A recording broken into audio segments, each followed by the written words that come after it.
Thank you all so very much. Well, I'll tell you, this is another Super Tuesday for our campaign. Thank you, Florida. Thank you, North Carolina. Thank you, Ohio. You know, although we're waiting for final results in Illinois and Missouri, we know we will add to our delegate lead to roughly 300 with over 2 million more votes nationwide. We are moving closer to securing the Democratic Party nomination and winning this election in November. You know, because of all of you and our supporters across the country, our campaign has earned more votes than any other candidate, Democrat or Republican.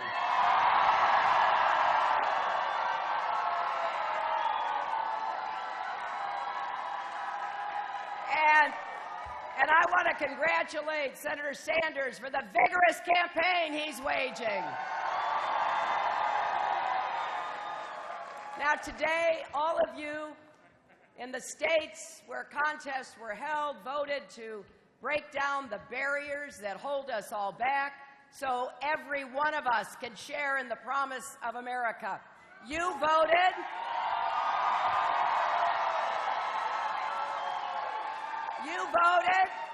You voted for our tomorrow to be better than our yesterday. Tomorrow where all of us do our part and everyone has a chance to live up to his or her God-given potential.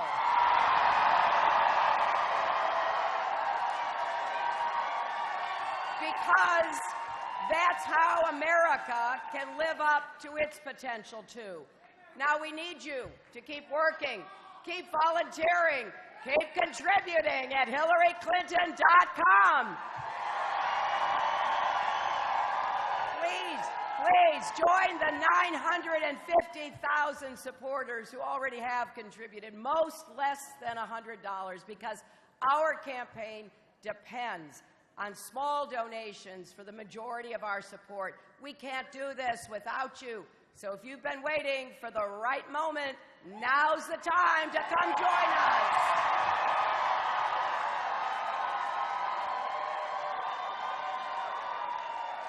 You know, tonight it's clearer than ever that this may be one of the most consequential campaigns of our lifetimes. The next president will walk into the Oval Office next January, sit down at that desk, and start making decisions that will affect the lives and the livelihoods of everyone in this country, indeed everyone on this planet.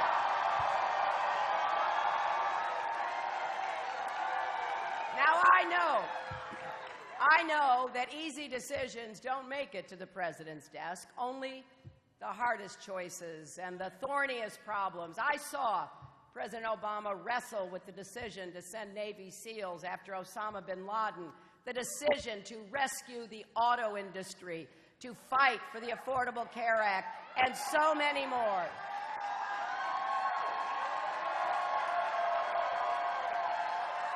And so, our next president has to be ready to face three big tests. First, can you make positive differences in people's lives? Second, can you keep us safe? Third, can you bring our country together again?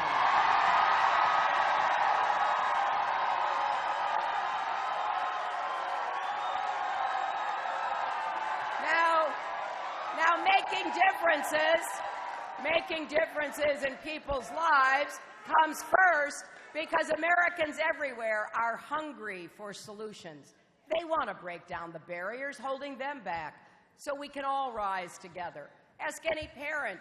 You'll hear nothing is more important than making sure their kids have a good school and a good teacher no matter what zip code they live in.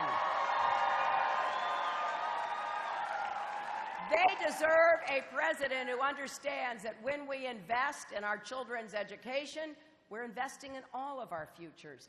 And young people across America struggling under the weight of student debt find it difficult to imagine the futures they want. And they deserve a president who will help relieve them of that burden and help future generations go to college without borrowing a dime for tuition.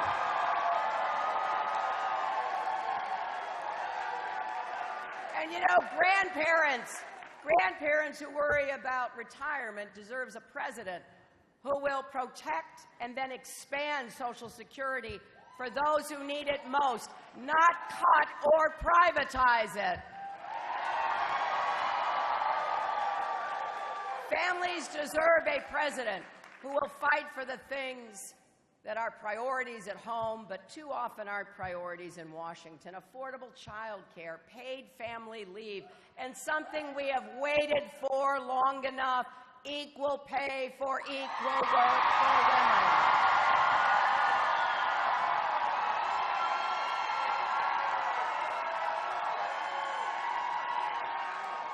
And above all, hardworking Americans across our country deserve a president with both the ideas and the know-how to create good jobs with rising incomes right here in our country.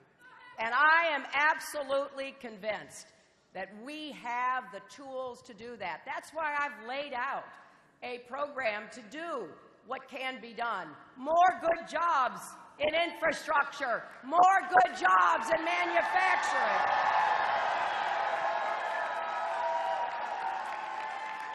More good jobs in small businesses.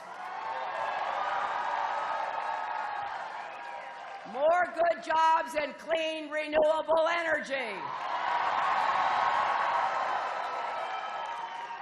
Good-paying jobs are the ticket to the middle class, and we're going to stand up for the American middle class again. We're going to stand up for American workers and make sure no one takes advantage of us. Not China, not Wall Street, and not overpaid corporate executives.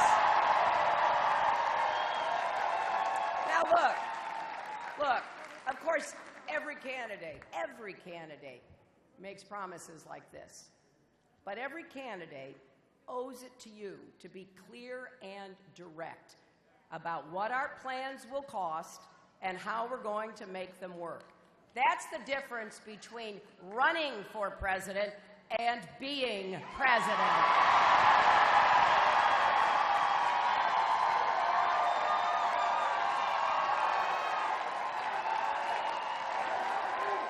And I'll tell you,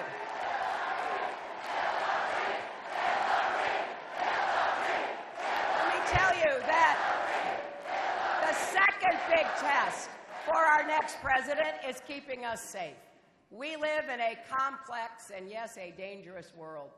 Protecting America's national security can never be an afterthought. Our commander-in-chief has to be able to defend our country, not embarrass it.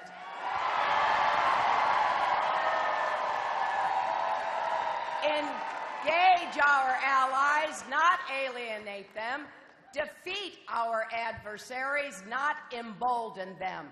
When we hear a candidate for president call for rounding up 12 million immigrants, banning all Muslims from entering the United States, when he embraces torture, that doesn't make him strong, it makes him wrong.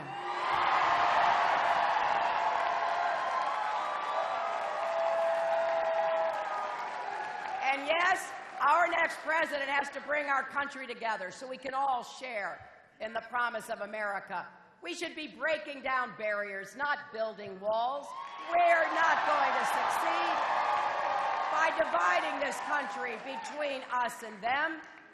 You know, to be great, we can't be small. We can't lose what made America great in the first place. And this isn't just about Donald Trump. All of us have to do our part.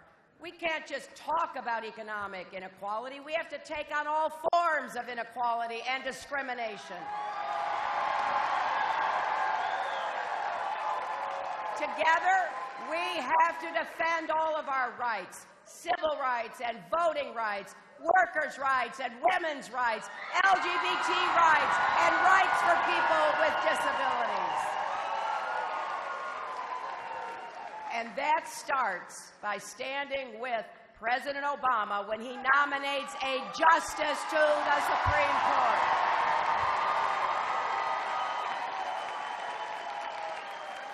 Our next president will face all these challenges and more. You know, running for president is hard, but being president is harder. It is the hardest, most important job in the world, and no one person can succeed at the job without seeking and finding common ground to solve the problems we face. If we work together, we can make a real difference in people's lives. If we reach out to treat each other with respect, kindness, and even love instead of bluster and bigotry, if we lift each other up instead of tearing each other down, there's nothing we can't accomplish together.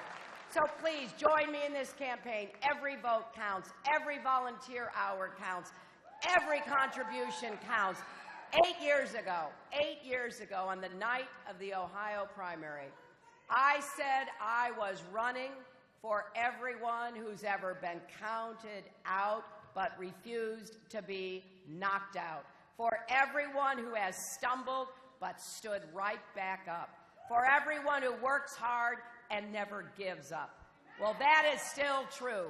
Our campaign is for the steel worker I met in Ohio on Sunday night, who's laid off but hoping to get back to work. It's for the mother I met in Miami, whose 5 children haven't seen their father since he was deported. She dreams of a day when deportations end and families are reunited on a path to citizenship in America.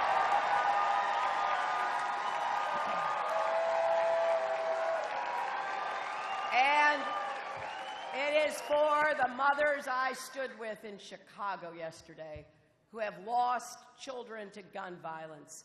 They're turning their sorrow into a strategy and their mourning into a movement. Let's stand with people who have courage, who have resilience. Let's stand with everyone who believes America's best days are ahead of us. For all of our challenges, I've never had more faith in our future. And if we work together, if we go forward in this campaign, if we win in November, I know our future will be brighter tomorrow than yesterday,